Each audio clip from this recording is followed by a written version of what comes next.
Salut à tous, aujourd'hui une nouvelle vidéo, on va essayer d'aborder un sujet un petit peu compliqué, comment choisir son boîtier photo.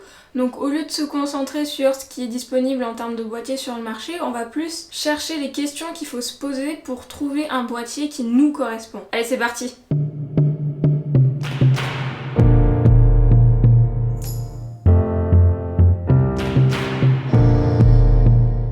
Le premier point que je vais aborder, c'est un petit peu le nerf de la guerre, c'est votre budget. Définir votre budget est très important pour éviter que vous vous emballiez et que vous achetiez des objectifs ou caméras beaucoup trop chers pour ce que vous avez besoin. Très important, il faut que dans votre budget, vous ayez une partie réservée au boîtier et une partie réservée aux objectifs. Je m'explique, c'est pas la peine d'investir des sommes folles dans un boîtier hors de prix et haut de gamme pour y mettre dessus des objectifs médiocres. Vous aurez des qualités médiocres en retour. L'objectif est limite plus important que le boîtier. Donc quand vous faites votre budget, définissez bien déjà combien vous pouvez mettre et surtout essayez de faire une partie boîtier et une partie optique.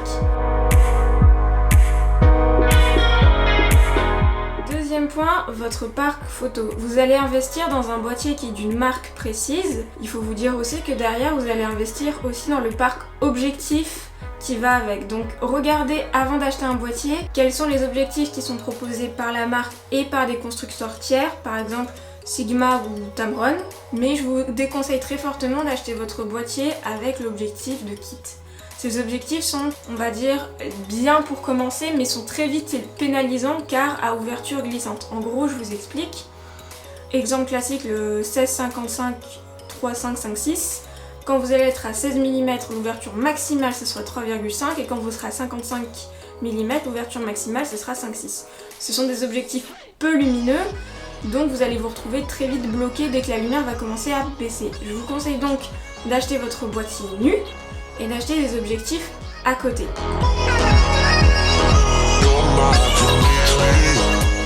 Troisième point, choisir un boîtier qui vous correspond. Vous voulez faire plus de la photo, plus de la vidéo, ou si vous êtes polyvalent, ou que vous ne savez pas si vous voulez vous orienter vers un des deux.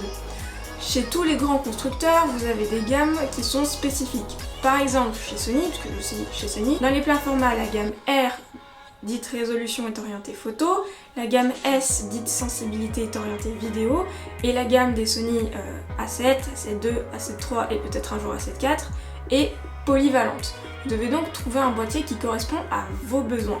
Pour un boîtier plus orienté photo, vous devez regarder si votre boîtier a un bon capteur, donc une bonne résolution de capteur, s'il possède un autofocus efficace en photo, s'il a une sensibilité ISO qui vous convient, s'il a aussi un shutter speed et un nombre d'images par seconde en photo qui vous conviennent aussi. Orienté vidéo, vous devez vérifier avant tout que le boîtier que vous voulez choisir possède une prise au minimal jack pour mettre un micro et une prise casque serait mieux pour pouvoir analyser votre son à la prise de vue. Je vous conseille aussi de vérifier sa sensibilité ISO car que ce soit en photo ou en vidéo, ça reste un paramètre important.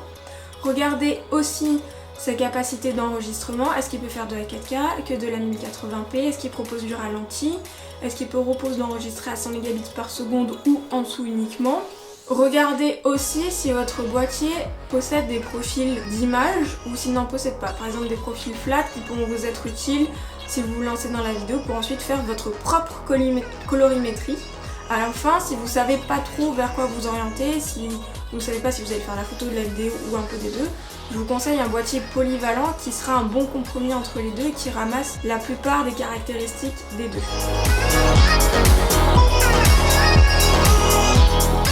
Enfin, prenez votre temps. Prenez le temps de regarder tout ce qu'il y a sur le marché actuel. Faites le tour des objectifs, des boîtiers, soit d'une gamme précédente, soit qui vont bientôt sortir et trouver la perle rare. J'avais oublié de vous tourner l'intro, du coup, si vous avez aimé cette vidéo, n'hésitez pas à vous abonner, à lâcher un like ou un commentaire dans la vidéo, je serai toujours là pour vous répondre. Allez, à la prochaine!